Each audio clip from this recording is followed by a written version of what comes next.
Don't call anyone. His voice came out wet, broken, barely human. Please, they'll kill my babies. She almost kept walking.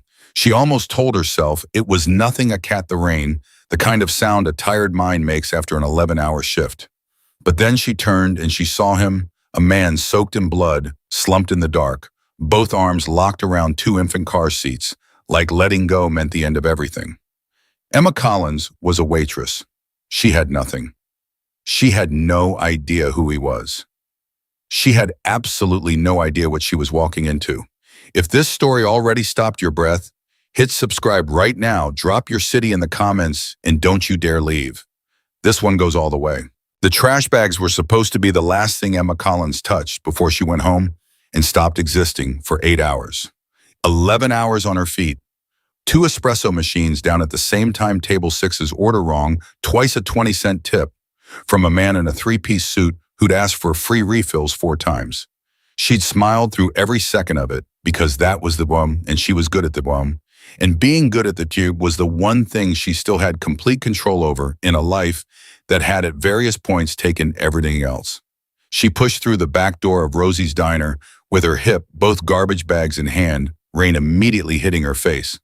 Brooklyn at 10 at night. The alley smelled like wet concrete and fryer oil, and the particular loneliness of being the last person still working on a block where everyone else went home hours ago. She was 3 steps from the dumpster when she heard it. 2 voices. High, urgent, not voices cries. The specific pitch that bypasses your brain entirely and hits somewhere older and more animal, the part that knows before you know. Babies. Emma stopped walking. She stood completely still in the rain and told herself dumpster. Bags, truck, home, bed. That was the plan. That was the entire complete non-negotiable plan. She dropped both bags and walked toward the sound. He was against the far wall under the fire escape, and her first thought was that he was dead. Her second thought, arriving approximately 1 second later, as her eyes adjusted, was that dead men don't hold car seats. He was holding 2 of them, both arms rigid, locked around the handles, knuckles white like his hands had made a decision independent of the rest of his body and were not accepting any amendments. She dropped to her knees in front of him. Hey! She put her hand on his arm. He flinched, violent, electric, the flinch of someone whose nervous system was running on threat response alone. His eyes opened and found her face and went sharp in an instant, the way an animal goes sharp, and his arms pulled both car seats another inch closer to his chest. Don't! The word tore out of him. Wrong sound, wet, something rattling underneath it that made the abandoned medical knowledge she'd buried 4 years ago surge back up with full alarm. Don't touch them. I'm not going to hurt them. She kept her voice the way she kept it when a customer was about to become a problem, level, unhurried, entirely in control of the surface. I work in the diner right there. I heard them crying. I came to help. His eyes moved past her to the alley entrance, fast assessing back to her face. How many people on the street, he said, not a question, an order. Emma looked back, empty sidewalk, rain-slicked and abandoned. Nobody, it's late and it's raining, he breathed. Controlled, deliberate, the breath of someone who has trained themselves to breathe correctly when everything in their body is screaming. You have a car, a truck. Where? Half a block up. She paused. Sir, I need to call. No. The single syllable hit like a door slamming. His eyes found hers and held them with an intensity that stopped whatever she'd been about to say completely. No ambulance. No police, not tonight. Not for me. Emma looked at him, looked at the blood soaking through the left side of his coat, dark spreading already too much. Looked at the 2 infants in the car seats, both awake now, both looking at her with the serious, unfocused eyes of newborns, encountering a new human and processing the information. You're going to DA, she said. Straight, clinical, the way you read a blood pressure result. I've been told that. His jaw tightened. Your truck. Can you bring it to the alley entrance without going through the diner, without anyone seeing you leave? She thought about Carla in sight on her phone, about Ray already gone an hour ago, about the back door that opened directly to the alley without passing anyone. Yes, she said, then go. His eyes didn't leave hers. Please. The please was the thing that moved her. Not the blood, not the babies, though. The babies were doing something to her chest she didn't have time to examine. The pleas coming out of a voice that she understood instinctively had not said that word easily in a very long time. She got the truck. She didn't think. She walked back through the diner. Carla didn't look up, pushed through the front door, got the truck pulled around, without headlights, backed it to the alley entrance, and was out of the driver's side door before the engine fully settled. He had gotten himself upright. She didn't know how she would think about that later, the sheer mechanical impossibility of it, given what she'd seen, but he was standing against the wall with both car seats hanging from his arms, face the color of chalk, and when she came toward him, he said with spectacular misplaced stubbornness, "I've got it." "You absolutely do not have it," Emma said, and she took one of the car seats before he could form a response. The baby inside looked up at her. Huge dark eyes, a face so new it barely had expressions, and yet just pure, unfiltered reception of the world. The baby looked at her the way babies look at strangers, assessing unconcerned, taking her in, with the total neutral openness of someone who hasn't yet learned to be afraid of anything. She felt something happen in her chest that she had no name ready for. She got both seats into the back of the truck, locked them in with a muscle memory she hadn't known she still had from her cousin's twins 3 years ago, and went back for the man. She got her shoulder under his arm. He was heavy, the way real muscle is heavy, dense, and solid, and she could feel his body shaking in the controlled, suppressed way of someone fighting tremors that were already winning in the periphery. "What's your name?" she said as she walked him to the passenger door. "Does it matter?" "You're bleeding on me. It matters." A pause, brief, something moving across his face that wasn't quite a decision and wasn't quite trust, but was the closest available approximation of both. "Vincent," he said. "Emma." She pushed him into the seat. "Where am I taking you? Your place." She stopped, hand on the door, rein on her neck. "My apartment." "Somewhere no one would look." His head went back against the headrest. "Somewhere private." "You want me to take a stranger who has been shot?" She stopped. "You have been shot. That's not a question." "It's not a question," he agreed. "To my apartment." She got in, started the engine.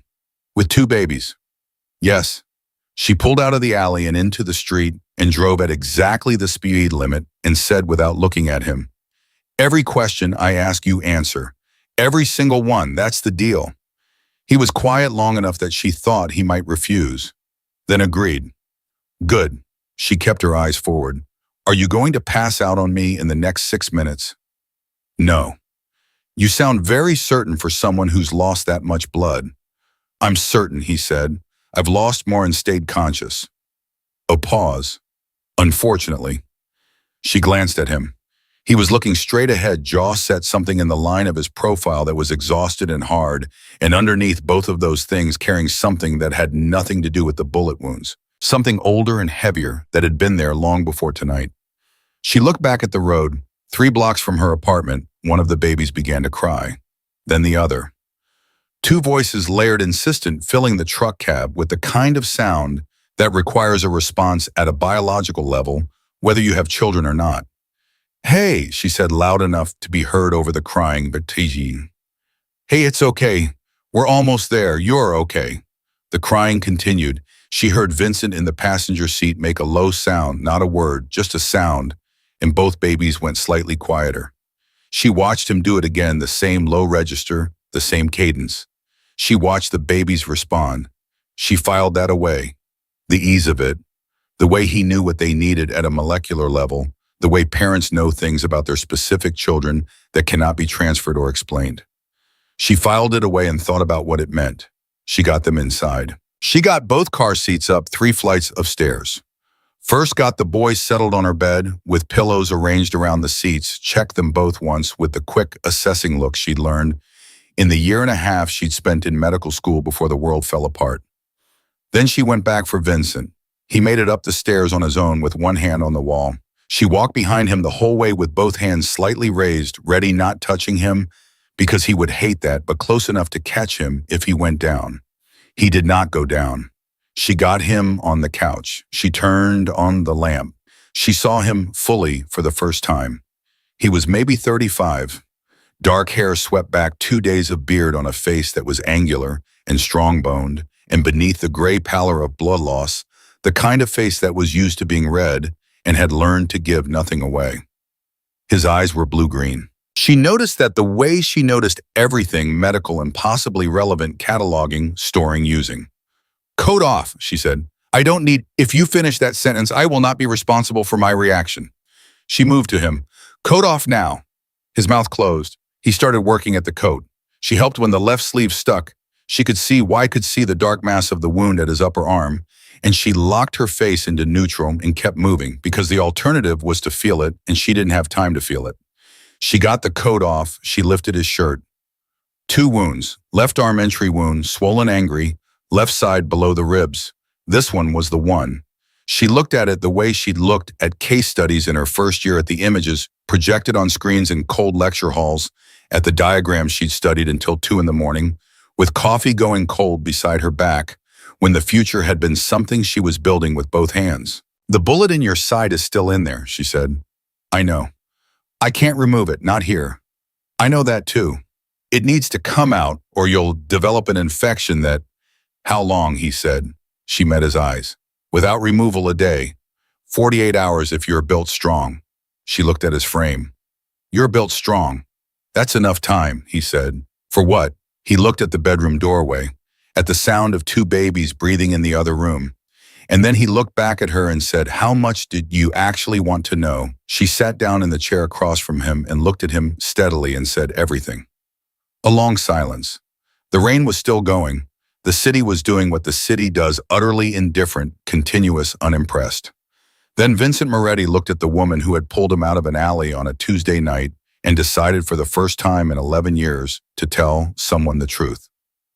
My name is Vincent Moretti, he said. The name landed in Emma Collins's apartment like a stone dropped into deep water, quietly, completely with ripples that were going to reach every wall before the night was over.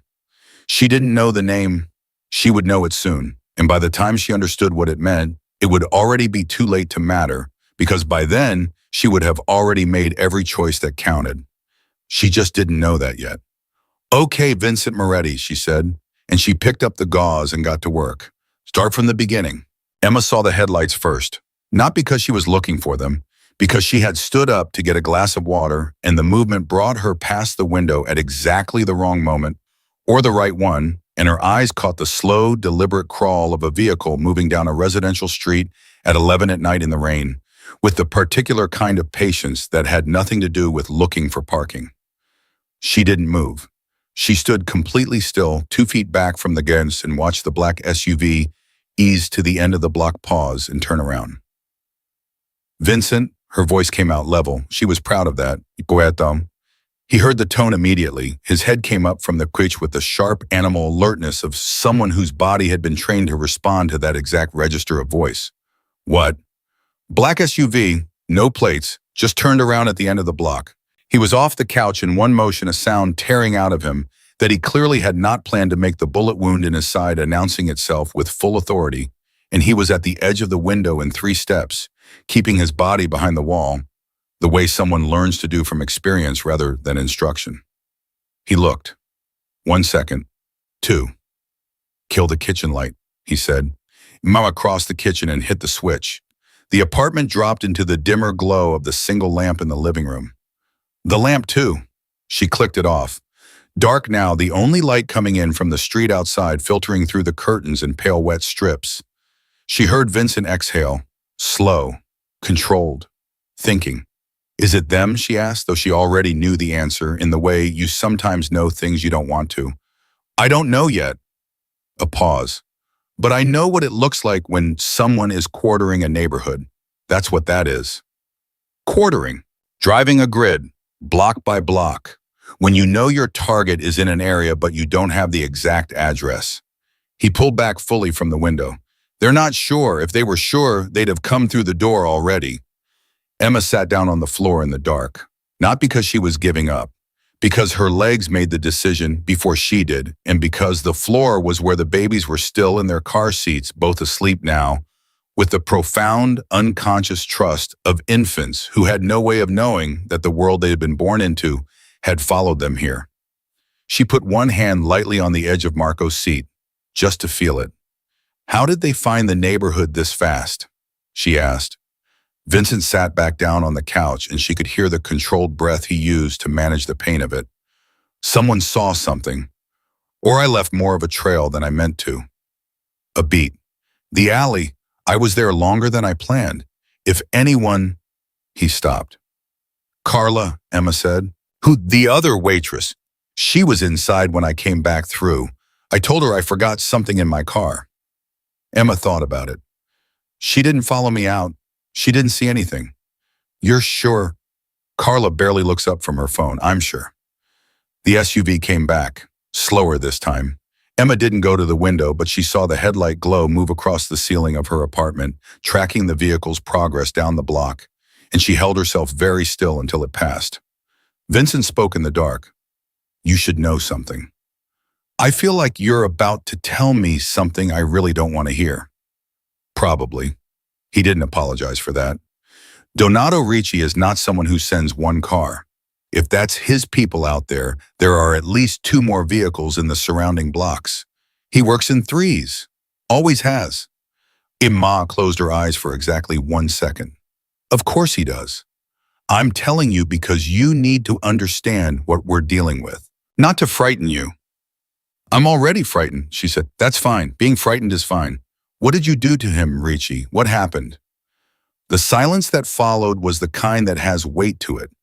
I took something from him, Vincent said finally. What? Something he believed was his. Another pause and she could feel him choosing words the way someone picks a careful path through something unstable. I've been inside Ricci's organization for 11 years, since I was 24. I did things in those 11 years that I can't undo, and I won't pretend otherwise. But 8 months ago, I found out what Ricci was planning, not just another deal, not just the usual something that would have gotten children killed. Real children, not, his voice shifted, not mine, strangers' children. And I couldn't, he stopped. She waited. I copied files, he said, 3 years of financial records, enough to put Ricci away for multiple life sentences. I gave copies to a federal contact I'd been building quietly for 2 years without Ricci knowing. The plan was to have everything in place before Ricci realized what I'd done. A beat of dark quiet. He realized 3 days ago. Emma opened her eyes. She looked toward where she knew he was sitting in the dark. You were trying to bring him down. I was trying to get my sons out of the world I built around them before they were old enough to know what it was. The words came out stripped of everything except what they actually meant. I failed the timing. She thought about that, about a man who had spent 11 years inside something corrupt, deciding for the smallest, most helpless of possible reason that he was done. She thought about how that decision must have cost him, how it must have sat in his chest every day, while he arranged the pieces, while he balanced the life he was building with the life he was trying to bury, while those 2 boys got bigger and more real and more impossible to imagine losing. She thought about her parents, about the moment the hospital chaplain had walked into the waiting room and she had known before he opened his mouth, about the way the world had reorganized itself entirely around that single moment and never quite gone back. Some things you don't choose, she thought. Some things choose you, and the only question left is what you do next. The federal contact, she said. Can you reach them? My phone is gone. I lost it when... He paused in a way that told her the losing of the phone had involved significant violence. When they found me earlier tonight, before the alley, you can use mine. I can't call from your number. If they're monitoring federal contacts, he shook his head, it would put you on a list. I'm already on a list, Emma said flatly. The list that starts with people who helped a man named Moretti. That list exists the moment that SUV saw my building. A long silence. You think fast, Vincent said. I waited tables for 4 years. You learn to process a lot at once. She stood up. There's a prepaid phone in my junk drawer. I bought it 2 years ago for a road trip and never used it. It's never been registered to anything. She heard him shift. You just have a burner phone. I have a junk drawer the size of a small country. I have everything. She moved to the kitchen, carefully in the dark hands reading the counter edge. She found the drawer by feel, dug through it, rubber bands, dead batteries, a corkscrew, the small rectangular shape of a phone, still in its packaging. She brought it back and pressed it into his hand. Emma, his fingers wrapped around it. For a moment, he didn't move. If this goes wrong, if they trace this somehow and it comes back to you, then I'll deal with that, she said. Same way I've dealt with everything else. He was quiet for a beat that felt like it meant more than quiet usually means. Then she heard the packaging tear, heard him power the phone on, heard the small chime of it coming to life in the dark. He dialed a number from memory. 7 digits, no hesitation. The kind of number you've rehearsed in your head for the emergency that you know is coming, just not when. It rang 4 times. Emma counted. A voice answered, male cautious, 2 words. Who's this? It's me, Vincent said. We have a problem. A beat of silence on the other end that compressed about 20 emotions into 1 second. Where are you? Somewhere safe, temporarily. His eyes moved to Emma in the dark, even though she knew he couldn't really see her. I need a pickup, tonight. I need documents, and I need it quiet. No official channels. Vincent, it's 11:30 at night. I'm not. Ricci knows I'm in Brooklyn. He has people in the streets right now. I have my sons with me. A pause with a steel edge to it. I gave you 3 years of everything. I need 1 night. The silence on the other end was different this time. Calculating. Working. 6 hours, the voice said finally. I need 6 hours to arrange something that won't leave a trail. 4. 5. And you don't move from wherever you are. You understand me. You stay completely still. Vincent's jaw worked. Understood. He lowered the phone. The call was over. Emma realized she'd been holding her breath and let it out quietly. 5 hours, she said. 5 hours, he confirmed. Okay. She sat back down on the floor. Then we wait.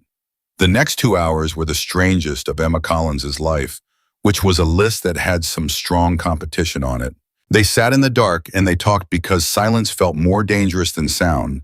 And because, she thought later, Vincent Moretti was a man who had kept everything locked down for so long that the particular combination of pain and fear and exhaustion and the presence of someone who hadn't run had loosened something in him that didn't usually get loose.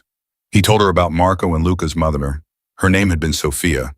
She'd been a woman who loved her sons with the total unstoppable force of a natural disaster and who had trusted the wrong person, him, to keep them safe, and who had died 4 months ago in a way that Vincent described in the fewest possible words, because he clearly could not afford to say more than that without losing control of something he was keeping carefully boxed. Emma didn't push. She understood the geography of grief well enough to know which paths you didn't take people down uninvited. She told him about her parents, about the night of the accident, about the call from the hospital, about the way she'd sat in her apartment in her 2nd year of medical school, and understood for the first time that the future she'd been building had been built partly on the foundation of the 2 people who believed in it most, and without them, the whole thing had a different weight to it. Not impossible, just different in a way she hadn't known how to carry yet. Did you ever think about going back, he asked, to school? Every day for the first year, less after that. She glanced toward where she knew the twins were. There was always something more immediate, the rent, the loans, getting through the next shift. You'd be a good doctor, he said, not as a compliment, as an observation the way you state a fact. You don't know that. You diagnosed 2 gunshot wounds by feel and light and told me accurately what would kill me and how fast, without panicking. A pause. You'd be a good doctor.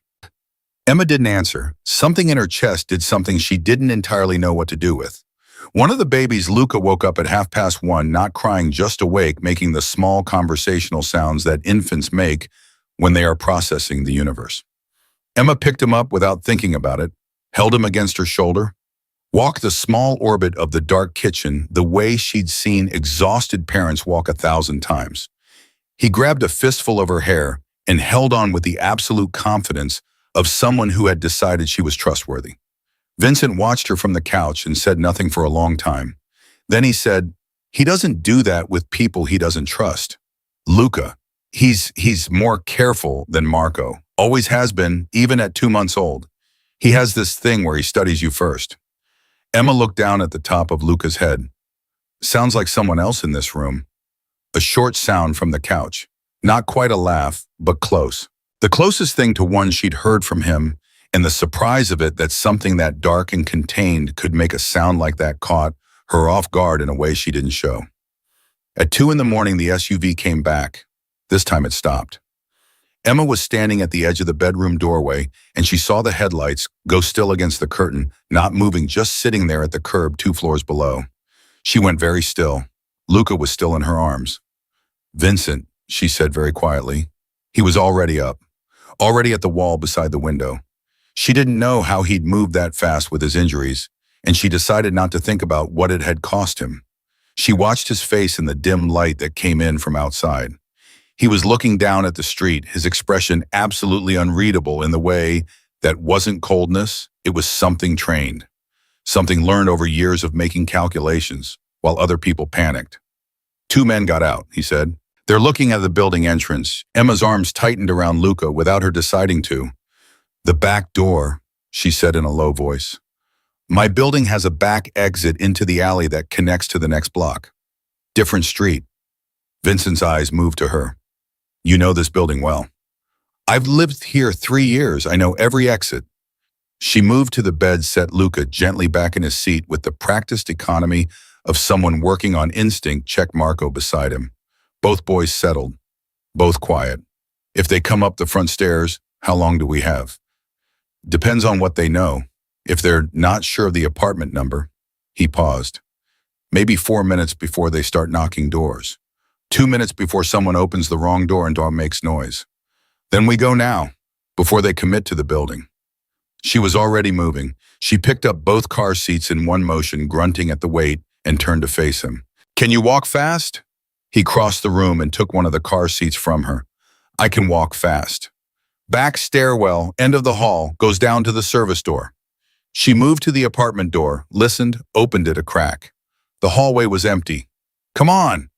They moved down the hall with the particular silence of 2 people operating on the same frequency without having practiced it, the kind of coordination that either exists between people or doesn't and cannot be manufactured. Vincent stayed a half step behind her left shoulder, covering that angle, carrying Marco's seat like it weighed nothing, even though she knew his side was screaming. She carried Luca and had her keys in her fist with the sharp end out because it was what she had, and she was going to use what she had. The stairwell door opened without noise. They went down. Behind them, above them, she heard the faint sound of the front building door opening. Footsteps in the lobby, male, heavy. She did not run. Running made noise. She moved fast and quiet, and Vincent matched her perfectly, and they came out through the service door into the back alley, and the rain hit them both cold and immediate, and she turned left without stopping. "My truck is on the street on the other side of the block," she said under her breath. "1 minute." "Go," he said. She went. The minute felt like 10. The end of the alley, the turn, the half block of open sidewalk, the truck exactly where she'd left it. She got the car seats in the back, both locked and both boys awake now, and wide-eyed and quiet in the way they'd been quiet before, watchful, taking in information their father is sons. She got in. Vincent got in. She started the engine. She did not use the headlights for the first block. She turned them on at the second block, merged into the thin stream of late-night traffic on Atlantic Avenue, drove at exactly the speed limit, and did not look in the rearview mirror for a full 30 seconds because she was afraid of what she'd see. When she finally looked, the street behind her was empty. Vincent let out a breath beside her. "Good call," he said. "On the back exit. I used to leave that way when I didn't want to run into my ex-boyfriend in the lobby," she said. Another almost laugh. She felt it in the air between them. "Where are we going?" he asked. Emma thought for exactly 3 seconds. There was her cousin Dana's place in Sunset Park, no two connected to her. There was the diner's owner, Ray, who had a storage unit on Atlantic that he basically used as a second office, no too many variables. There was, "My co-worker Diane has a sister who rents storage space above a laundromat on 4th Avenue, she said. "Diane's been using it as a painting studio. She gave me a key last year when she went to Florida and asked me to water her plants up there. I still have the key." Vincent turned to look at her with an expression that she was starting to recognize, that specific look of the man who had spent his adult life in rooms full of calculated, strategic people, encountering for the first time someone who was simply and completely competent in a way that required no calculation at all. "You still have the key," he repeated. "I have a key ring the size of a grapefruit," she said. "I never throw anything away." She drove. The rain thinned. The city moved around them, the way cities move at 2 in the morning, sparse amber lit, indifferent to whatever emergency any particular human is carrying through it. Marco made a sound in the back seat. Luca grabbed his own foot and looked at it with the focused interest of a scientist confirming a hypothesis. And Vincent Moretti, man with 2 bullet wounds, hunted, running, exhausted, turned around in his seat and looked at his sons for a long moment without saying anything. And the look on his face was the kind that doesn't need words because it already contains everything that words are trying to get at. Emma watched him for exactly 1 second in her peripheral vision, and then she looked back at the road. She had no idea what the next 3 hours were going to look like. She had no idea what the federal contact was arranging, or whether it would work, or whether Donato Ricci was 3 blocks behind them, or 3 miles. She had a prepaid phone, a keyring, half a tank of bomb, and 2 babies in the back seat who were entirely dependent on the competence of 2 people who had met 4 hours ago in a rainy alley. What she knew, the thing she held on to with both hands, was that she had made a choice. Not a comfortable choice, not a safe choice, but a real one made with full knowledge of what it cost, and there was a kind of clarity in that which she hadn't felt in a very long time. Her phone buzzed in the cup holder between them. She glanced down. Unknown number. The phone buzzed again. She didn't recognize the number, but something in her stomach clenched with the particular coldness of recognition before her brain had processed why. She handed it to Vincent without a word. He looked at the screen. His face didn't change, but his hand, the one holding the phone, went very still. "What is it?" Emma asked. "This number," he said slowly. "This is Richie's number." The car went quiet except for the sound of the engine and the rain and 2 babies breathing in the back seat. The phone buzzed a 3rd time, then stopped. A text message loaded itself onto the screen. 4 words. Vincent read them once, and then he turned the phone face down on his knee, and when he looked out through the windshield, his profile was absolutely still and completely unreadable. And Emma understood without asking that whatever those 4 words were, everything had just changed again. "Tell me," she said. He turned the phone over, held it up so she could read it at a red light. 4 words. "I have your brother." The red light felt like it lasted a year. Emma read the 4 words twice. Then she looked back at the road. The light turned green and she drove because stopping was not an option, and movement was the only thing that felt like control right now. Vincent had not spoken since he'd shown her the phone. He was sitting with it face down on his knee again, his hand flat against it, and the quality of his silence had changed entirely. Before, his silence had been the silence of a man managing pain and calculating odds. This was something else. This was the silence of a man standing at the edge of something that could break him and deciding visibly in real time whether it would. "You have a brother," Emma said. "Marco." His voice came out careful. Too careful. The way you speak when you're holding something at arm's length because you know if it gets too close, it will take you apart. Not the baby isn't named after him. Sophia chose the name. She didn't know. A pause. Wait. His name is Marco. He's 26. He has nothing to do with any of this. He works construction in Red Hook. He doesn't know what I am, what I was. I kept it from him for 11 years. Emma processed this without comment. The city moved past them. "Ricci knows about him," she said. "Ricci knows everything about me. That was the deal when you joined. You hand over everything, every weakness, every person you love, every door that can be used against you. It's the price of the protection." His jaw worked. "I paid that price for 11 years, thinking the protection went both ways. I was wrong. He's using your brother to pull you out." "Yes." "Which means Marco is still alive. Right now at this moment, Marco is still alive because he's not worth anything to Ricci dead." Vincent turned to look at her. She could feel it. "I know that," he said, low. "I know that's the logic." "Then we use the logic," Emma said. "We don't react, we think." She took a breath. "Call your contact back. Tell him what happened. Tell him the timeline just moved. If I call him again as soon as I can." Vincent. She said his name the same way she'd said it in the apartment when he'd been about to do something painful and necessary. Level. Grounding. "Call him." He picked up the burner phone and dialed. It rang twice. "What now?" The contact's voice came through flat with the particular irritation of someone who had agreed to one thing and was being asked for more. Ricci has my brother, Vincent said. Dead silence on the other end. Marco Moretti, 26, lives in Red Hook. He was off the table. Ricci and I both knew he was off the table. Vincent. The contact's voice had changed, sharper. Something in it that wasn't irritation anymore. Vincent listened to me carefully. This changes the extraction timeline. I know it changes it because it means Ricci isn't just trying to eliminate you anymore. He's trying to control the situation. He wants the files back, the originals. A pause that was dense with implication. Does he know you gave them to us? Vincent went still beside Emma in a way she felt more than saw. I don't know, he said. If he doesn't know, then he thinks you still have them. He thinks he can trade your brother for the files and then kill you both cleanly. The contact's voice moved quickly now, professionally. If he does know, if he figured out the federal angle, then this is a different conversation. What kind of different conversation? The kind where your brother being alive is about sending you a message, not making a trade. The kind where Ricci has already decided how this ends, and he's just enjoying the last chapter. The silence in the truck was total. Even the babies were quiet, as if they understood that the adults in the front seat needed every available unit of air.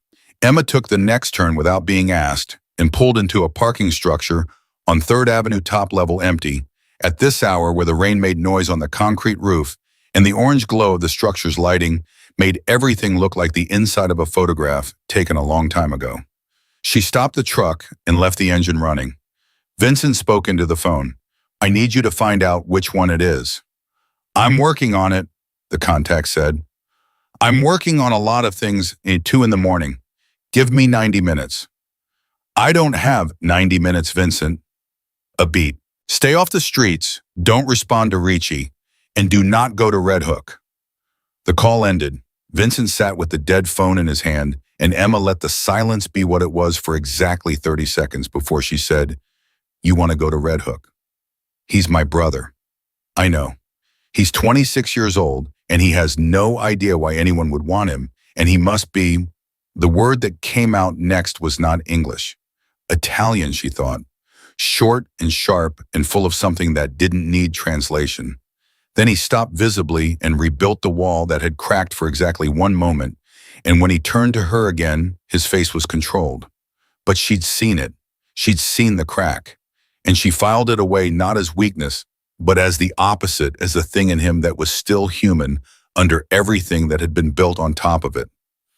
Tell me about him, she said. Marco. Vincent looked at her like the request didn't quite make sense. We have 90 minutes, she said. We're not moving. The babies are quiet. Tell me about your brother. A long pause. Then something in his shoulders changed. He's loud, Vincent said. He fills every room. He laughs at things that aren't that funny, and then you end up laughing anyway because he's laughing so hard. The faintest trace of something moved across his face. He can fix anything, any machine, any engine, anything broken. Our father was the same way.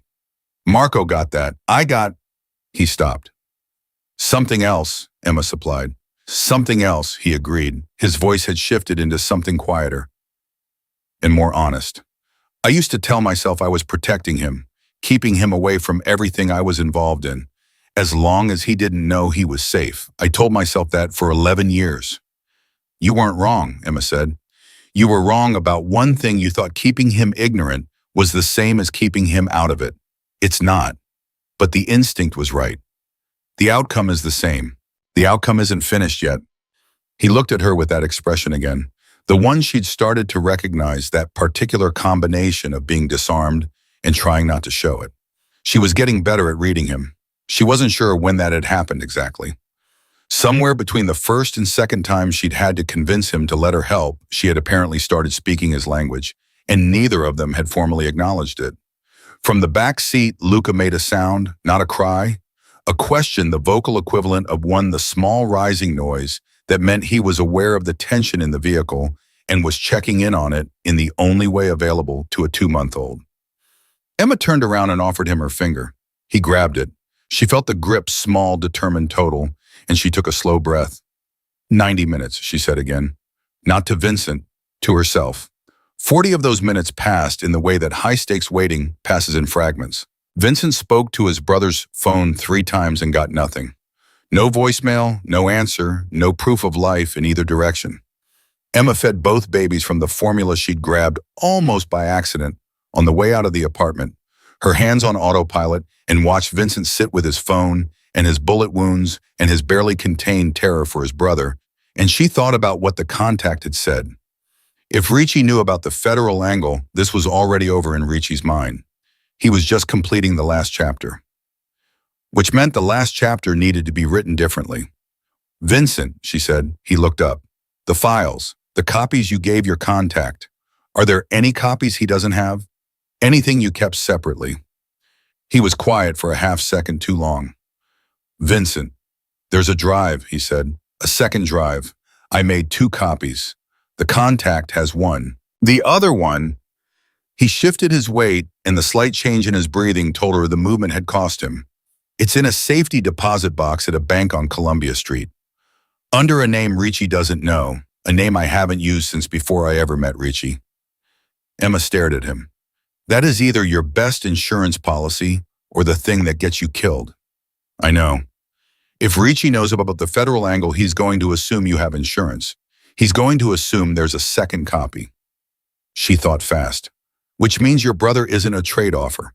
Your contact was right. Your brother is a message. He's telling you he's not afraid of the federal case. He's telling you he can still reach anyone you love regardless. Which means Marco's value to him is limited and dropping. Emma's voice stayed flat because she needed it to. We need to move faster than 90 minutes. She picked up her own phone. Not the burner. Her personal phone. What are you doing? Vincent asked. Calling someone. She was already dialing. At 2:30 in the morning. He's a night owl and he owes me 12 favors. She held the phone to her ear. It rang twice. A groggy male voice answered. What the hell? Danny, I need a favor and I need it right now and I will explain everything later. A pause. She could hear him waking up the shift from a sleep to alert that happened fast with the Danny Chen because he'd spent 4 years as a night paramedic before he became a nursing instructor, and certain people never fully stopped being on call. What do you need, he said. You still have that friend at the NYPD, Arjuna, the woman you went to school with? The one you said you trusted. Reyes, yeah, why? I need to know if there are any calls tonight, any reports, anything in Red Hook involving a man named Marco Moretti, 26, construction worker. I need to know if he's been reported found flagged anything. A long pause on Danny's end. Emma, what did you get into? I will explain everything, I promise. Danny, please, it's urgent. Another pause, shorter this time. She heard him moving, heard the specific sound of someone grabbing their phone off the nightstand with purpose. Give me 15 minutes, he said. Thank you. She hung up.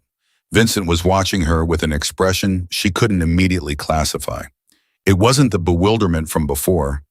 It was something steadier and more complicated than that. A paramedic friend, he said. Nursing instructor now, but yes. Who owes you 12 favors? I drove him to the hospital when he broke his collarbone, and I covered 4 of his shifts, and I didn't tell his girlfriend about the incident with the coin. She stopped. That's not the point. The point is he'll call Reyes. And if Reyes finds something, then we know where Marco is. And if we know where Marco is, your contact can move on it faster than 90 minutes. She met his eyes. Information is the only thing we can generate right now that we don't already have. He was quiet for a moment. You're very good at this. I'm good at solving the problem in front of me. Medical school teaches you that. A pause.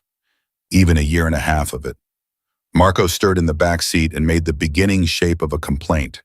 Emma handed Vincent a pacifier from the bag she'd found them earlier tucked in the side pocket, and he reached back without looking with the easy competence of a father who knew exactly what his son needed before his son finished asking for it, and Marco quieted. 11 minutes later, Danny called back. Okay, he said without preamble. Reyes pulled the overnight logs. There was a noise complaint called in from a warehouse property on Conover Street in Red Hook at 11:40 tonight. Multiple voices, possible altercation. Patrol was sent to check. When they got there, nothing building appeared empty, no visible disturbance. They logged it and moved on. Emma's hand tightened on the phone. The building address. Danny, the address. He gave it to her. She memorized it in one pass. She had always been able to do that, numbers, addresses, sequences. Her organic chemistry professor had called it a gift. She'd called it a useful accident. She thanked Danny and hung up and turned to Vincent and said Conover Street. Red Hook, a warehouse, patrol checked at 11:40 and found nothing, which means whoever was inside knew to stay quiet for the 4 minutes it took a cop car to walk the perimeter. Vincent's face had gone through 3 different expressions in the time it took her to say that and landed on something that was partly calculation and partly something raw and more fundamental. That's him, he said. It wasn't a guess. That's the working assumption, Emma said. Call your contact. Give him the address. Vincent dialed. The contact answered on the first ring this time, which told her he'd been awake and waiting. Conover Street Warehouse, Red Hook, Vincent said. That's where Marco is. A sharp breath on the other end. How do you? Noise complaint, NYPD, log 1140 tonight. Patrol cleared it, but the building isn't empty. Vincent's voice was different, now tight and direct, and stripped of everything except information. How fast can you move on this? Moving on this without going through officials' channels won't be how fast? A pause with the sound of someone thinking through options rapidly. I have 2 people I can get there in 40 minutes. Unmarked. They can assess without engaging. A beat. Vincent assessing means looking. It doesn't mean going in. If Marco is in there, we do this right. We don't send 2 people into a Richie holding situation with no backup. He could be, Vincent stopped, started again. What's the protocol if he's hurt? The same 40 minutes includes a medical response if needed. The contact's voice gentled slightly. Just slightly, the professional softening that meant he understood what was being asked beneath the question. I know. Just let my people get eyes on the building first. I'll call you the second we know something. The call ended. Vincent set the phone down. The silence that followed was different from the others. It wasn't tactical. It wasn't calculating. It was just 2 people sitting with the weight of waiting for something that had already been set in motion and could not be unset. Luca had fallen back asleep. Marco the baby was making small, rhythmic sounds that meant he'd be asleep in minutes. The rain on the parking structure roof had slowed to something quieter. The world outside was doing whatever the world did at 3 in the morning in Brooklyn, indifferent and continuous. Vincent spoke first. I've made a lot of decisions in my life that I told myself were necessary. He wasn't looking at her. He was looking at the backs of his son's seats. Decisions that had costs that I paid in other ways, in things I can't get back. A pause. I told myself for 11 years that keeping Marco away from it was the one thing I'd done right. It was, Emma said. He's in a warehouse in Red Hook at 3 in the morning. Because of what you did to stop Richie, not because of what you did to build him. She held his gaze when he turned. There's a difference, Vincent. It matters. He looked at her for a long moment with an expression that moved through several things she could identify. Grief, doubt, something that might have been the beginning of something she didn't have a name for yet, before settling into a quiet that was different from all the ones before it. Softer at the edges, more willing to just be where it was. You do that a lot, he said. What? Say the thing that cuts exactly to where it needs to be. He looked away again. I'm not used to that. She almost asked why. Then she understood why without asking. He had spent 11 years in a world where every word was a transaction and every piece of honesty was either a weapon or a vulnerability. A person who simply said the true thing because it was true must have been to him genuinely disorienting, like a color he had no name for. Emma looked at her phone, looked at the time, looked at the 2 small sleeping shapes in the back seat. Thought about Marco on Conover Street, 26 years old. No idea why any of this was happening to him. Thought about the contacts, 2 people moving through Red Hook right now running a 40-minute clock. Thought about the drive on Columbia Street, the second copy of everything. The insurance policy that Richie might or might not know about. If he knew if Richie had figured out the full picture, then this wasn't a negotiation and it wasn't a trade and the next move wasn't going to come from Richie's phone. It was going to come through a door somewhere. Her own phone buzzed. Not a call this time. A text. Unknown number. Different unknown number than the one Ricci had used. She looked at it. It was a photograph. A man, young, dark-haired, heavy-shouldered, with Vincent's in none of his stillness, sitting in a chair in a space she couldn't identify, hands behind his back, a cut above his left eye, looking directly at the camera with the expression of someone who was scared but refusing to entirely show it. Beneath the photograph, one line of text. He has until sunrise. So do you. Emma held the phone up so Vincent could see it. She watched his face. She watched him see his brother's face. She watched the thing behind the wall crack clean through, and she watched him close his eyes, and she watched him put it back together from the inside piece by piece with the particular discipline of someone who had been doing that their whole life and was exhausted by it. When he opened his eyes, they were clear and cold and entirely decided.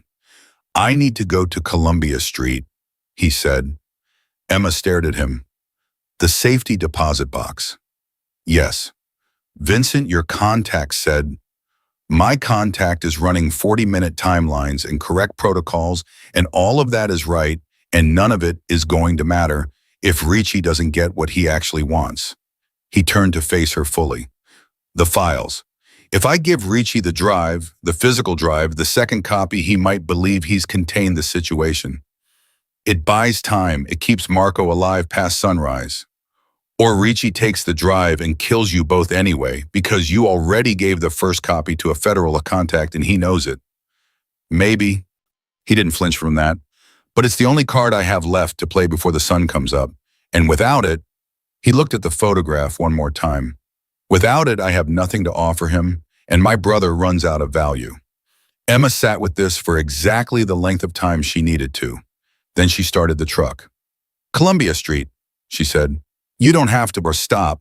She put it in a drive. You have 2 gunshot wounds your brother has until sunrise, and you don't know this city well enough to lose a tail. I'm driving. She pulled toward the exit ramp.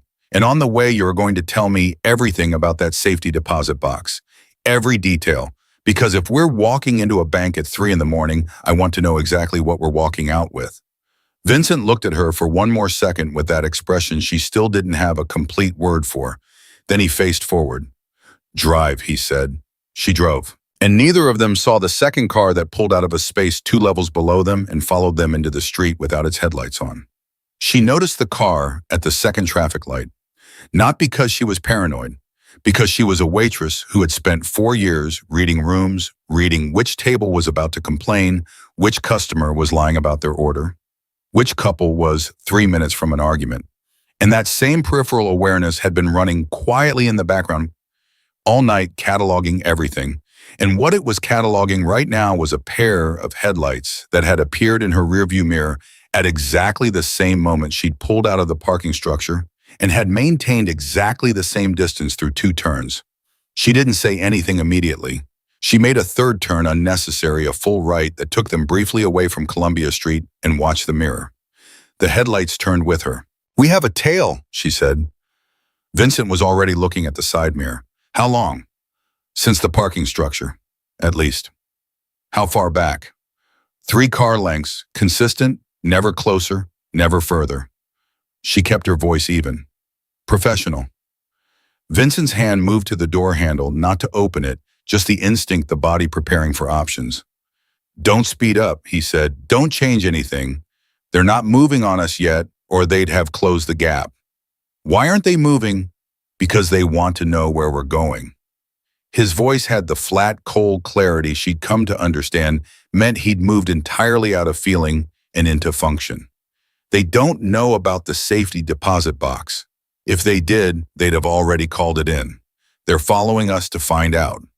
Emma processed that, which means if we go to the bank, we lead them directly to the second drive. He said it before she could finish. We can't go to Columbia Street. She tightened her hands on the wheel and said nothing for a moment. The car behind them followed her through another block with that same unhurried, patient distance. 3 car lengths, never more, never less. The mathematical precision of it was in its own way more frightening than aggression would have been. Okay, she said. Then we separate them from us. In Brooklyn at 3 in the morning in a truck carrying 2 infants. Do you have a better idea? He didn't answer, which was its own kind of answer. Emma thought. She knew this part of Brooklyn the way she knew her own apartment, not perfectly, not every corner, but well enough. Well enough to know that the block coming up in four intersections fed into a one-way network near the waterfront that had exactly one logical exit. Well enough to know that the parking garage on the far end of that network had two levels of roof exit onto a different street and a security gate that required a ticket to exit but not to enter. She'd been parking there during overtime shifts for 2 years. Hold on, she said. She didn't speed up. That was the thing. She kept the exact same speed, the exact same lane, everything exactly the same until she reached the turn for the one-way network. And then she took it at a completely normal pace. Smooth as turning into any parking lot on any ordinary night, and she watched the mirror. The tail hesitated, just for a second, the brief pause of a driver recalculating, and then it followed. Emma accelerated, not wildly. Controlled, purposeful, pushing the truck through the one-way series with the confidence of someone who had driven it 100 times, taking each turn at the outer edge of safe, and she heard one of the babies make a sharp surprise sound, and she said without looking back, I know, I'm sorry, and took the next turn. The garage, Vincent said. He'd seen where she was going. Entry level, then straight up the ramp to the roof exit. Different street on the other side.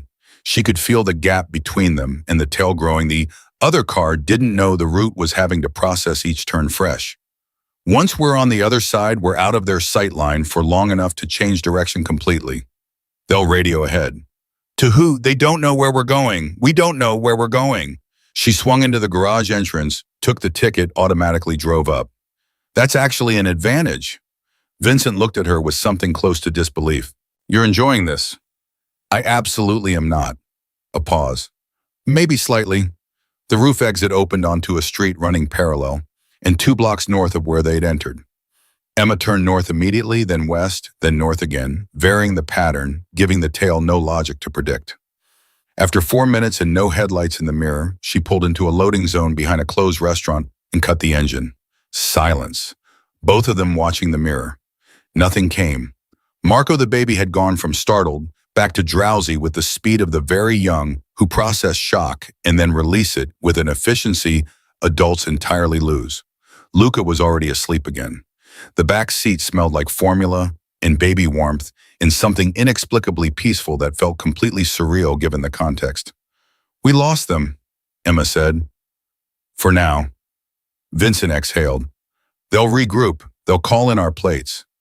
The truck is registered to my name and address. She'd thought of this already. There was a particular cold factual quality to thinking about your own vulnerability that she was learning to move through quickly because the alternative was to stop moving entirely. Which means they already know who I am. Yes, he said it without softening it. She appreciated that. Then going back to my apartment is done. Yes, she nodded once. Then Columbia Street. We still need to go. Emma, we lost the tail. She checked the time, maybe 90 minutes until sunrise. Your brother has until sunrise. The safety deposit box is the only card. You said so yourself. She looked at him directly. What's the name on the box? A pause. Caruso, Anthony Caruso. It was my grandfather's name. Ricci never knew my grandfather. I used it once 12 years ago for something unrelated. He stopped. I never connected it to anything else. Then Ricci can't find it by searching your known aliases. She started the truck. Columbia Street. He didn't argue this time. The bank was a small independent branch, the kind that still existed in certain Brooklyn neighborhoods, stubborn against the chains with older systems, and a night deposit protocol she was counting on. Vincent had explained it on the way. The safety deposit boxes in this branch were accessible through a side entrance with a key code 24 hours, a remnant of an older policy that the bank had quietly never updated. He knew the code because the man who had set up the box for him 12 years ago had been old-fashioned enough to use the same 4 digits for everything. She parked a block and a half away. She looked at him. You cannot walk into that bank looking like you've been shot twice, she said. I've looked worse. That's alarming. She reached into the back seat and pulled the emergency kit she kept behind the passenger seat. She'd forgotten it was there until now. The battered nylon pouch she'd put together after a fender bender 2 years ago had taught her she was deeply unprepared for emergencies. Inside a foil emergency blanket bandage tape and a clean folded cloth she'd put in there, meaning to use it for something and never had. She rebandaged his side as quickly and firmly as she could manage in the front seat of a truck at 3:40 in the morning, and he sat with his jaw set and didn't make a sound. And when she was done, she looked at the pale, controlled set of his face and said, "How bad is it?" "Manageable." "That's not a scale." "7," he said, "on your medical school scale, whatever 7 is." "7 is significant." She held his eyes. "You have adrenaline right now. When it drops." "I know what happens when it drops." He held her gaze steadily. "I just need to stay above the drop for 90 more minutes." She handed him the clean cloth to press against his side under the shirt. He took it without comment.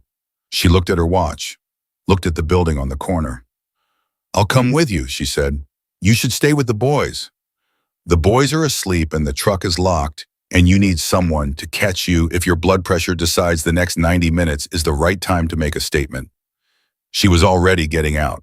"I'll move faster if I'm not arguing about this." He got out. They moved together down the block with the particular economy of two people who had, over the course of a single impossible night, developed the wordless coordination of people who have been through something together and come out the other side still in one piece. She stayed at his left, the stronger side close enough to catch him if she needed to, without making it look like anything other than two people walking. The side entrance. The key code. 4 digits. Vincent typed them from memory without hesitating. The door opened. The room was small, fluorescent, lined with the steel faces of deposit boxes. Vincent went directly to box 347, inserted the key from a chain he wore under his shirt. She hadn't known it was there, hadn't thought to ask, hadn't needed to, and opened it. Inside, a flash drive. Matte black, unmarked, smaller than her thumb. He held it for a moment in his palm, and she had the sense watching him that she was seeing something that had cost an enormous amount to obtain and an even more enormous amount to decide to use. 3 years of information. 3 years of a life she was still only seeing the edges of. He closed his hand around it. "Okay," he said. "Okay," she said. They were back at the truck in 4 minutes. Both babies still asleep. Emma sat in the driver's seat and looked at the drive in Vincent's hand and said, "What's the plan?" "I contact Richie. I tell him I have what he wants. I offer a trade, the drive for Marco." His voice was flat with the practiced evenness of someone who had done negotiations like this before and despised every part of what they required. "I set the terms, location of my choosing, public enough that he can't move on everyone at once. And your federal contact. He needs to know if he's got people at the Conover Street warehouse and I pull Ricci's attention to a trade location, it splits Ricci's resources." He looked at her. "It gives the contact a window to pull Marco out of the warehouse while Ricci's people are focused on me." Emma thought through this quickly. "That only works if Ricci doesn't bring everyone he has to the trade. If he guesses you're splitting him, he'll bring enough people to the trade to feel secure and leave enough at the warehouse to maintain control of Marco." A pause. That's how he thinks. He doesn't commit everything to one location. He never has. It's his consistent pattern. You know his patterns. I've watched him operate for 11 years. Something dark and complicated moved behind his eyes. I know how he thinks. I know what he values and what he dismisses and where he stops calculating. A pause. He dismisses women. Emma looked at him. He always has. In his world, the world I've been living in, women are at the edges. Support structures, not players. Vincent's voice was careful, precise. He doesn't know who you are yet. He knows you helped me. He doesn't know how much. He won't expect you to be useful, she said. Central, he corrected. And the way he said it, direct, clear, without any hedging, landed differently than she expected. She held that for exactly 1 second. "Then what do you need me to do?" He told her. The plan was clean and lean and depended on 3 things working simultaneously. The contact's people at the Conover Street warehouse, Vincent at a trade location with the drive, and Emma, unknown to Ricci, mobile with the truck, positioned 1 block from the warehouse to receive Marco if and when the contact's people got him out. It depended on timing. It depended on Vincent staying upright long enough to conduct a negotiation with a man who had already shot him twice. It depended on Ricci's predictable arrogance about exactly the kind of person he thought Emma was. She thought the kind of plan that was either brilliant or catastrophic, with very little room between those two options. Call your contact first, she said. Vincent dialed. The contact answered before the first ring had finished. My people are at the warehouse, he said immediately.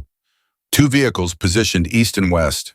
Building is occupied. We can see movement through a second-floor window. At least 3 of Ricci's men inside, possibly 4. Marco's location within the building is... A pause. Uncertain, but he's there. Listen, Vincent said. I have the drive. I'm going to contact Ricci. I'm going to draw his people to a trade location. You're going to have a window to Vincent. I cannot authorize a tuam. I'm not asking you to authorize anything. I'm asking you to be ready to move when the window opens. That's it. His voice was iron steady. You've been waiting for a reason to move on Ricci's people for 3 years. I gave you 3 years of files. I'm giving you one more thing tonight. A window. I just need you to step through it. The pause on the other end was the pause of a man wrestling with protocol and instinct simultaneously. What location for the trade, the contact said finally. Coffee Park, Red Hook, the east entrance. A beat. Open, public enough. 1 block from the water, limited vehicle approach angles. Ricci will feel hemmed in enough to keep his numbers manageable. 30 minutes, the contact said. I need 30 minutes to get my people repositioned. 25, Vincent said. Sunrise is in 80 minutes and I am not letting my brother sit in that building until sunrise. A short silence. 25. Don't contact Ricci until I confirm readiness. The call ended. Emma had been listening to all of it. Coffee Park, she said. That's 4 blocks from the Conover Street warehouse. Yes. Which puts me at 1 block from the warehouse while you're at the park. Yes. He turned to face her, and the full weight of what he was asking was in his face, not concealed, not managed, just present. You would be the extraction point. If the contact's people get Marco out, they need somewhere to bring him that isn't a federal vehicle, because that creates a paper trail tonight that I am not prepared for. They need a private vehicle that Marco can be moved in quietly. My truck. Your truck. She looked at him for a long moment. She thought about Marco, the loud one, the one who laughed too hard and could fix anything that was broken. She thought about what it meant to sit in a car 1 block from a building where 3 or 4 men with guns were holding someone hostage and wait. She thought about the version of herself who had stood at the back door of Rosie's Diner 3 hours ago with 2 trash bags and a long day behind her and almost walked past the sound in the alley. Okay, she said. Emma, his voice had changed, stripped down to something underneath the operational register, something that didn't have a strategy attached to it. If this goes wrong, any part of it, you take the boys and you drive. You don't stop. You don't wait. You go directly to the nearest precinct and you tell them everything. Every name, every detail. You do not protect me at the cost of yourself or my sons. Do you understand me? I understand you, she said. I'm also not planning for that version. I know. A pause. I know you're not. I'm asking you to have it ready anyway. She met his eyes and she saw in them the thing that he hadn't said directly, that he was aware, fully, completely aware of exactly what he was asking her to carry, that he was asking a woman he had met in an alley 3 hours ago to sit 1 block from active danger holding his children, that the ask was enormous, that he had no right to make it, that he was making it anyway because the alternative was his brother dying at sunrise and his sons having no one, and that some things you ask for even when you have no right because the love behind them is greater than the logic. She felt the weight of it. She let it be what it was. I'll have it ready, she said. Now call Ricci. Vincent took a breath. He picked up the burner phone. He dialed the number that had sent the photograph of Marco and the 4-word message, the number she now associated entirely with something cold and deliberate and entirely without mercy. It rang once. The voice that answered was calm, almost pleasant, the voice of a man who had been expecting this call and had been looking forward to it. Vincent. A pause that tasted of satisfaction. I wondered how long. I have what you want, Vincent said. His voice was as steady as ground. No tremor, no affect, nothing that gave away the bullet wound or the exhaustion or the fact that his brother's face had cracked something in him that was still cracked. Nothing. She was watching him do the hardest kind of acting there was, playing the version of yourself you needed to be when the version you actually were was barely holding together. The files, Ricci said. A drive. All of it. The originals. A beat. Coffee Park. East entrance. 40 minutes. A pause. Amaro held her breath. You come alone, Ricci said. I come with the drive. You come with my brother. We make the exchange and everyone walks away. Another pause, calculated. You know as well as I do that I made certain arrangements before tonight, Donato.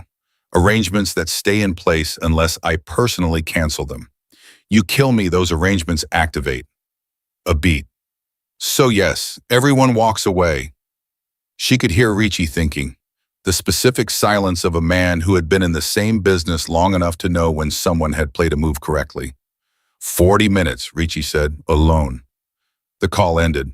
Vincent lowered the phone. His hand, Emma noticed, was absolutely steady.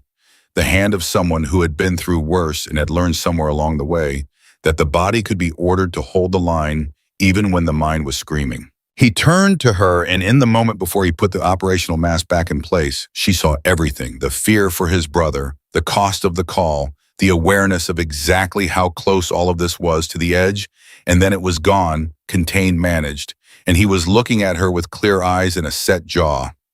25 minutes, he said. I know. She started the truck. If I'm not 25 minutes, she said again, firmly, leaving no room for the end of that sentence. He looked at her one more second, and then with a deliberateness that felt like it cost something, he reached out and put his hand over hers on the gear shift. Not a grip, not pressure, just a hand resting on a hand for exactly 3 seconds in the dark. He didn't say anything. She didn't either. Some things don't need the words. She put the truck in drive. Behind them, neither of them saw the figure standing in the doorway of the closed restaurant they'd parked in front of the man who had followed them on foot after losing them in the parking garage, who had watched the bank, who had taken a photograph of Emma's license plate and sent it to a number already programmed in his phone. He made the call now. 4 words, low and efficient. He has the drive. Emma dropped Vincent 1 block from Coffee Park at 4:17 in the morning. She didn't watch him walk away. She looked in the rear view mirror exactly once, saw the set of his shoulders, the controlled stride of a man managing a 7 out of 10 pain level through pure discipline, and then she looked at the road and drove, because looking twice would have made it harder and harder was not something she could afford right now. The contact had confirmed readiness 6 minutes ago. 2 people positioned at the Conover Street warehouse, east and west, waiting for the window. The window was Vincent. Vincent walking into a park with a flash drive, and a man who had already shot him twice, buying enough time and drawing enough attention that 3 or 4 armed men in a warehouse on Conover Street would get 1 phone call and have to decide between the warehouse and the park. Ricci's pattern, Vincent had said. He never commits everything to one location. She was betting Marco's life on a pattern. She was betting her own life on it. She drove the 1 block to Conover Street and pulled into a space that put her 30 yards from the warehouse loading entrance, cut the engine, and sat.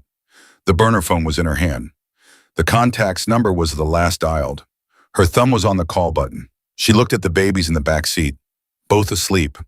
Marco had 1 fist pressed against his own cheek, the way babies sleep sometimes, and the sight of it, so small, so trusting, so completely unaware, tightened something in her chest until she had to look away. She looked at the warehouse. Nothing moved. The 4 longest minutes of Emma Collins's life began. She counted her breathing the way she'd learned in the single semester of anatomy, where the professor had told them that controlled breathing was the only thing that kept surgeons from making fatal errors under pressure. In for 4, hold for 4, out for 4. She did it 3 times, and it helped exactly as much as it had helped then, which was to say, not completely, but enough. Her phone buzzed. The contact. She answered before it finished the first vibration. Ricci pulled 2 men from the warehouse. The contact said low and fast. They got a call 2 minutes ago, and 2 of the 4 just left the building heading toward Red Hook Park. We have 2 remaining inside. A tight pause. We're moving. How long? Emma said. 5 minutes from breach to extraction if everything goes clean. And if it doesn't go clean, then it takes longer and makes more noise. A beat. Be ready. The call ended. Emma gripped the phone and looked at the warehouse loading entrance and counted. She was aware of her own heartbeat in a way that was usually reserved for the moments directly before something changes. Irrevocably, she had felt it the night of the hospital call, the morning she dropped out of school, the moment she turned toward the sound in the alley. The threshold feeling, the before and after. 2 minutes passed, then she heard it. Muffled interior, two sharp sounds from inside the warehouse building that her body recognized before her brain did, and she was gripping the door handle before she'd decided anything. Every instinct firing the medical student and the waitress and the woman who had spent her entire adult life being the person who stayed when things got hard, all converging into the single tight point of right now. She did not get out of the truck. She forced herself to stay seated, both hands on the wheel now. Instead of the handle breathing counting, because getting out served no one, she was the extraction point, she was the vehicle, she was the after, and the contacts people were inside doing what they were trained to do, and her job was to be ready. A light went on in the warehouse second floor. Then off. Then on again. The loading entrance door opened. A man she didn't recognize came out first.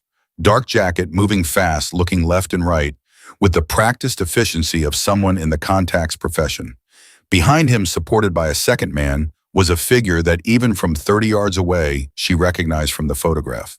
Marco Moretti, walking, upright, a cut above his eye, his hands finally in front of him, blinking against the streetlight, with the particular stunned look of someone who has spent hours waiting for the worst and has just been handed something that isn't the worst and hasn't processed it yet. He was alive. Emma had the truck moving before they reached the curb. She pulled up alongside them and had the back passenger door open from the inside before anyone asked, and the second contact agent, a woman she registered now small and fast and precise, helped Marco into the back seat with a speed that suggested she'd done this before and didn't require commentary. Marco looked at the two sleeping babies beside him. Then he looked at Emma in the front seat. "Who are you?" he said. His voice was rough, exhausted, bewildered in the specific way of someone who had been taken from a normal life at gunpoint and was trying to find the edges of the world again. "I'm Emma," she said. She was already driving. "Your brother sent me." He stared at her. Then he looked at the babies again. Something moved across his face, a flicker of recognition, not of her, but of something in the situation, some piece of Vincent-specific information landing in context, and his jaw worked silently for a moment before he said, "The twins, these are Marco and Luca," she said. Yes. She watched him in the rearview mirror. She watched him look at his nephews, look at them the way you look at something you've been told about, but never seen something that has existed in the abstract and has just become suddenly and completely real.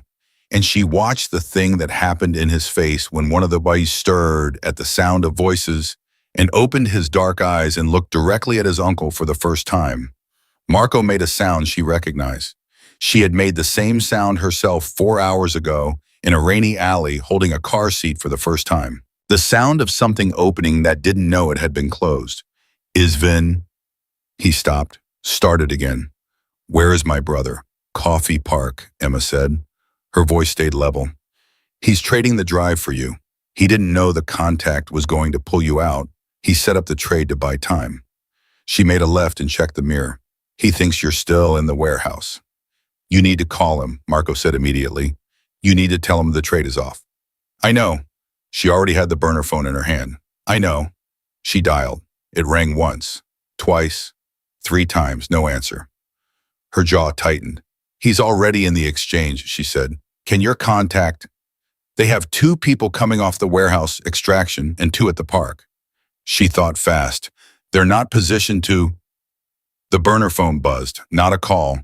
A text from the contact's number park exchange in progress. "Richie has 4 men on site. Vincent is holding. Do not approach." Emma read it once. "Read it again. Do not approach. 4 men on site. Vincent is holding." She turned the truck toward Coffee Park. "You said do not approach," Marco said, reading over her shoulder. "I said the contact said do not approach." She drove. "I didn't agree to it. You're going to drive into a park where 4 armed men—" I'm going to drive to the block outside a park, she said, very calm, very precise, where a man who has been shot twice is standing in the dark conducting a negotiation on your behalf, and I am going to be close enough to be useful when it concludes. That's different from approaching. Marco was silent for exactly 2 seconds. Vin really found you in an alley. I found him in an alley. There's a difference. She heard him exhale something between a disbelieving laugh and a sound too complicated to be just a laugh, the specific noise of a younger sibling recognizing their older sibling's fingerprints on a situation that is simultaneously insane and completely characteristic. She turned onto the block adjacent to Coffee Park and stopped. Through the contacts text thread, she had a number she hadn't called yet, the second agent, the one who had handed her Marco. She called it now. The woman answered in 2 rings. "What's happening in the park?" Emma said. "Exchange in progress," the agent said. Tight, professional. Vincent presented the drive. "Ricci is verifying." A pause. "Ricci brought 4 men. Vincent is alone. Our 2 people are perimeter only. They cannot move without triggering a response." "What happens after Ricci verifies?" A silence that answered the question before the words did. "In my assessment," the agent stopped. "Ricci has no reason to honor the exchange once he has the drive." Emma's hand tightened on the phone. "How long until verification?" 2 minutes, maybe 3. She looked at the park entrance. She thought about what Vincent had said. Ricci dismisses women. Ricci doesn't see them as players. In his world, they are at the edges, support structures, not threats. She thought about what it meant to be underestimated by the exact person you needed to outmaneuver. "Give me 2 minutes, she said to the agent. "If I make enough noise on the north side, how does Ricci respond?" A pause. Ricci's security protocol on an unknown disturbance is to split attention, 2 men to investigate, 2 on the principal. Another pause, shorter, which would leave Vincent with 2 men instead of 4, Emma finished. "That's not a sanctioned. I'm not asking for sanction. I'm telling you what I'm doing." She looked back at Marco. "Can you drive a truck?" He blinked. "Yes." "Then you're driving." She was already opening the door. "You stay here. The babies stay here. You do not get out of this truck for any reason except to drive away from danger." "Are we clear?" Emma, Marco. She used his name the way Vincent used hers, direct grounding landing with a full weight. "Your brother has spent 11 years doing things he can't undo to protect you. You are going to sit in this truck and protect his sons. That's the job. Can you do that?" He looked at her. His jaw set the same jaw as Vincent, the same bone structure, the same instinct to push back, followed by the same intelligence recognizing when pushing back was the wrong call. "Yeah," he said, "I can do that." She handed him the burner phone. Got out. The park entrance was 50 yards. She walked it in under a minute, not running. Running was noise and chaos and panic, and she needed something else. She needed exactly what she was, a woman walking into a park at 4 in the morning, which was strange enough to pull attention without being immediately identifiable as a threat, which was the entire point. She heard them before she saw them. Voices, low, the specific flat cadence of men who were being professionally controlled but were very tense underneath it. She came around the tree line and she saw Vincent. He was standing in a small open area, the flash drive held loosely in his right hand at his side, and he was looking at a man she'd never seen, but recognized immediately the way you recognize something that has been described to you with precision. Donato Ricci was in his 60s, compact, silver-haired, with the kind of face that had probably been handsome once and had sharpened into something harder as it aged. He was holding the flash drive's duplicate case in his left hand, verification device in his right, and his 4 men were arranged in the configuration the agent had described, too close, too flanking. Vincent saw her at exactly the same moment Ricci's flanking men did. She watched his face. She watched the thing that crossed it. Fast, controlled, gone in under a second, the flash of, "What are you doing here?" colliding with the flash of understanding why. And then the mask was back, and he looked at Ricci instead of her, which was exactly the right thing to do, because the last thing they needed was Ricci tracking the direction of Vincent's attention. She kept walking, directly toward the group. No hesitation, no change in pace. One of the flanking men moved toward her. "Stop! This is a private..." Oh my God, she said, and she put every ounce of Brooklyn waitress exhaustion into her voice, every hour of the double shift in the rain in the trash bags. I am so sorry, I'm so sorry my dog got off the leash. I've been looking for him for an hour. Have you seen a black lab? He answers to Biscuit. He's very friendly. I'm so sorry. She watched it happen, exactly what Vincent had said. Richie's eyes moved to her for approximately 3 seconds, the automatic dismissive scan of a man who had already categorized her and found nothing threatening, and then moved back to Vincent. But his two flanking men were now both looking at her, both processing the mundane reality of a woman and a lost dog, their bodies half turned, their attention split. 2 on Vincent instead of 4. For exactly as long as she could hold the dog's story. She looked at Vincent over the shoulder of the man blocking her path. 1 second of eye contact. Enough. Vincent moved. She had not known what he would do with the window. She had known he would do something because he was Vincent Moretti, and he had been reading situations like this for 11 years, and he did not waste openings. What he did was drop the flash drive, not throw it, drop it directly between himself and Richie, and in the single second that Richie's eyes went to the drive on the ground, Vincent stepped inside the reach of the nearest clothes man and did something fast and economical that she looked away from on instinct, and the man went down. The second close man reached for his waistband. The contact's 2 perimeter agents, who had apparently decided that the sanctioned approach was less important than the developing situation, came through the tree line on the east side, moving fast and calling federal identification in voices loud enough to wake the neighborhood. And the calculus of the situation changed entirely and immediately, because there is a specific version of paralysis that happens to men who have spent their lives operating outside the law when the law arrives with authority and volume and the kind of unhesitating forward movement that says clearly we are not bluffing. 2 of Richie's men stopped moving. Hands up. The math of the situation was simply the math. Richie himself stood completely still, the flash drive case in his hand, the verification device on the ground beside the drive, and he looked across the small distance at Vincent with an expression that was composed of many things, rage certainly, and calculation, and something beneath both of those that was older and more personal, the look of a man recognizing that something he thought was controlled had been in fact being controlled against him for longer than he knew. 11 years, Richie said. His voice was still calm. She gave him that. He was a man who knew how to hold himself at the edge of losing. 11 years, Vincent. 11 years of watching you build something that hurt people, Vincent said. His voice was equally calm, both of them calm, and it was somehow more frightening than shouting would have been. People who had nothing to do with any of it. I told you 12 years ago, before I ever took your hand, I told you I had a line. You told me you understood it. The business doesn't have lines. No. Vincent looked at him without anger, without any of the emotions she might have expected. Just a clear, tired, absolute certainty.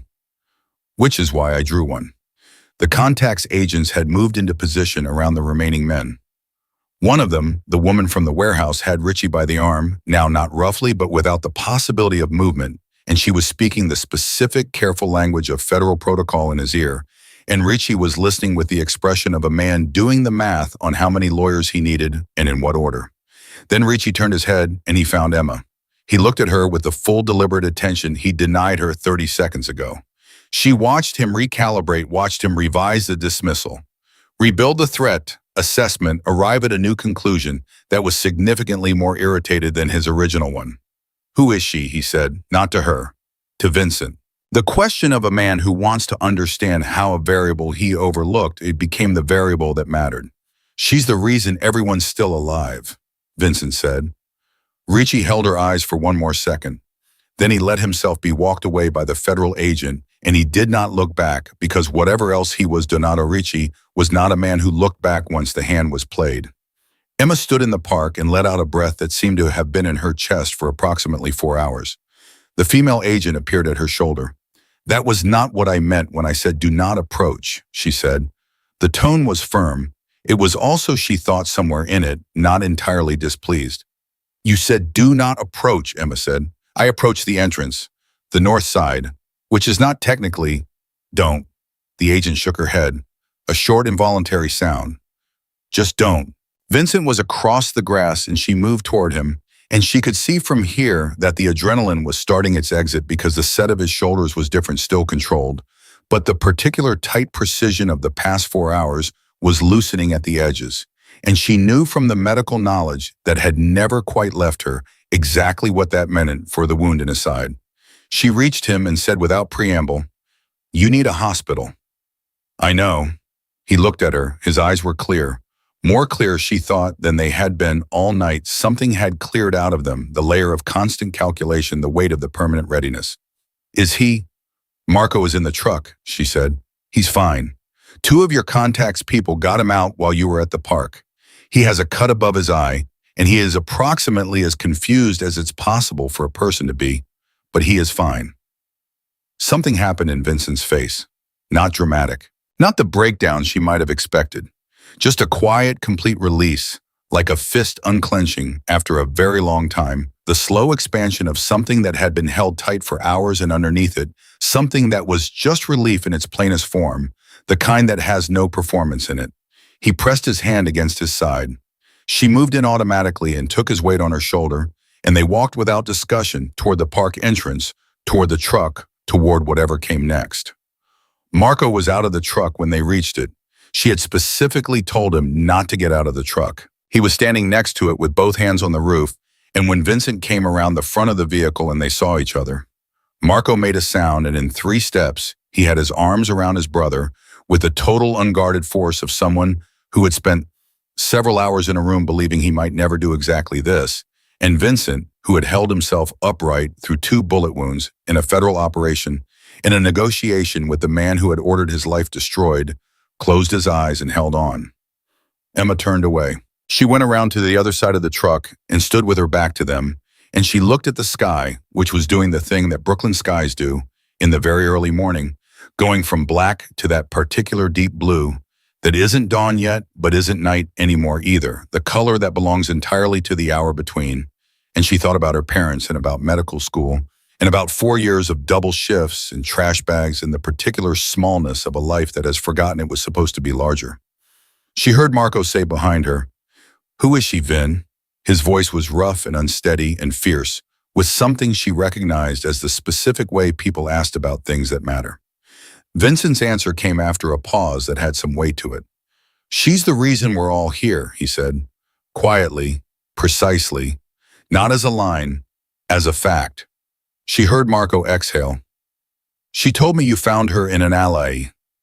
"She found me." "Yeah." A short pause. "I got that impression." She turned around. Both brothers were looking at her.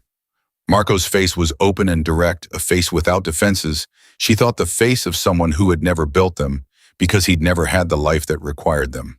Vincent's face was the face she'd been learning all night. The one that moved between control and truth, between the wall and the thing behind it. But right now the wall was down, and the thing behind it was entirely visible, and it was looking at her with the particular kind of attention that is neither gratitude nor something more than gratitude, but is honestly the beginning of both. "Hospital," she said again, because someone in the group had to be practical. "Hospital," he agreed. She drove. The contact called while she was on the Brooklyn Bridge, the sun beginning its actual arrival, now the water below going from black to silver in the earliest light. He told her Vincent would need to come in for a formal statement. He told her there would be paperwork. He told her in the careful language of someone who had been doing this long enough to understand what it cost, that the files had been more than sufficient, had been in fact the most comprehensive documentation of Ricci's operation that the federal system had seen in 2 decades, and that what was begun tonight was something that had been a long time coming. She thanked him and hung up. Marco had both babies in his lap in the back seat, one on each knee, holding them with the instinctive, careful ease of someone who had never held babies before, but whose hands apparently knew things his brain was still catching up to. He was talking to them in a low voice, something in Italian that she didn't understand and didn't need to, because the tone of it was completely clear. The specific, soft, ongoing murmur of a person meeting someone very small and important, and telling them wordlessly through the warmth of their hands, in the steadiness of their voice, that they are not going to be alone. She watched this in the rearview mirror. She thought about Sophia, who had loved these boys with total force and who was not here. She thought about what it meant that they would have this man, loud Marco, who laughed too hard and fixed broken things in their lives going forward. She thought it was not nothing. She thought it was, in fact, a great deal. Emma, Vincent's voice. She glanced at him. After the hospital, he said. He was looking forward through the windshield at the bridge, and the water, and the city opening up in the early light. After the statements and the paperwork and all of it, he paused. I don't know what after looks like yet. I've been trying to get to after for 8 months and I don't actually know what it is. Nobody does, she said, until they're in it. The boys are going to need, he stopped. There was a silence that had something unfinished in it, and she understood that the unfinished thing was not something he didn't know, but something he hadn't decided yet how to say to the specific person he was saying it to. She waited. You'd be a good doctor, he said again. The same observation he'd made in her apartment, the same clean factual delivery. But the context of it had changed. The weight of it had changed.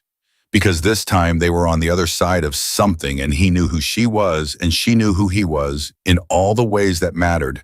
And the statement was not just an observation anymore. She was quiet for a moment. I know, she said. He turned to look at her. I've known for a while, she said. I just forgot it was still true. When a pause. The part of me that wanted to become a doctor, it never actually stopped. I think I've been waiting for the right reason to come back to it. She looked at him for exactly 1 second before returning her eyes to the road. For the right, she paused, chose the word, direction. He held her gaze in the reflection of the bridge's morning light, and she saw in his face the understanding that the word she'd chosen was doing exactly the work she'd meant it to do, and neither of them said anything else, because some things don't need to be rushed to their conclusion. The sun cleared the edge of the waterfront buildings. Full morning arrived in Brooklyn with its usual indifference to the extraordinary traffic beginning to build the city, clicking into its daily mechanisms, the world that hadn't paused for any of it resuming its ordinary motion. In the back seat, Marco was still talking quietly to his nephews. Luca had grabbed his finger. Marco was looking at that tiny grip with the expression of a man who has just understood something fundamental about his own life that he had not understood before this moment. Emma Collins drove across the bridge with 2 bullet wounds in the passenger seat, an uncle and 2 babies in the back, and the specific clarity of a woman who had spent 4 years making herself small inside a life that had once been meant to be larger, and who had walked toward a sound in a dark alley and found on the other side of it the reason to stop. She didn't know what the paperwork would say about her. She didn't know what came after the hospital, after the statements, after the careful dismantling of a criminal empire that had been waiting for this night for 3 years. She didn't know how long the after would take to show her its shape. She knew that she had made a choice, made it with full knowledge of the cost and had paid the cost and had come out the other side with both hands still holding what mattered, that she thought was enough to start with, that she thought was everything. The truck moved through the morning and the city opened around them, and Emma Collins drove toward whatever came next with the steady, certain hands of a woman who had remembered at last exactly who she was.